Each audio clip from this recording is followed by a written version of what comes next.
Hello, bachcho, let's see the question. If the both assertion and reason are true, the reason is the correct explanation of the assertion. This is A.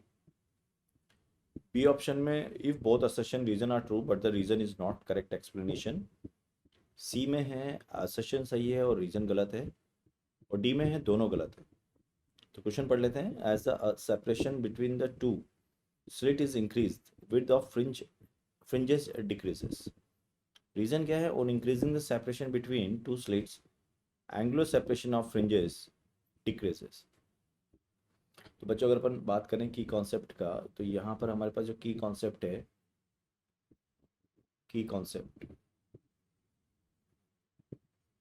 ये है आपका fringe width, fringe width and angular fringe width, angular fringe width. ठीक है. अब देखो हमारा जो fringe width होता है वो लिखते कैसे हैं. पहले तो सेटअप बना लेते हैं अपना. ये सेटअप है. ठीक है. ये S1 है, ये आपका S2 है, ये D है उनके बीच का, और ये कैपिटल D होगा.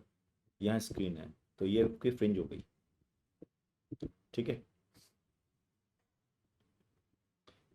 तो बीटा जो होगा वो होगा आपका lambda capital D by small D. ये बीटा हो गया आपका. और एंगुलर फ्रिंज विड्थ क्या होगी? ये तो फ्रिंज विड्थ है.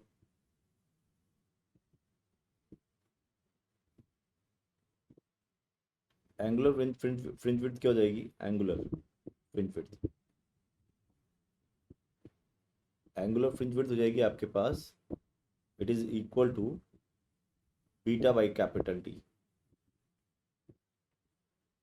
That is equal to lambda by small D. ठीक है. अब अगर आप देखो यहाँ से, तो beta is nothing but it is omega into capital D. ठीक. अब देखो हम कर क्या रहे हैं, हम डी को बढ़ा रहे हैं, तो बीटा कम हो जाएगा और हम कह सकते हैं एंगुलर भी कम हो जाएगा. तो हम ये बोल सकते हैं कि इसका आंसर ए होना चाहिए, क्योंकि दोनों में एक रिलेशन आ रहा है और दोनों ये बता रहे हैं कि आपकी फ्रिंज विड्थ घट रही है डी डी बढ़ाने पर, और एज वेल एज ओमेगा भी घट रही है. तो इसका राइट आंसर हो जाएगा A. It is final answer and I hope you understood it. All the best.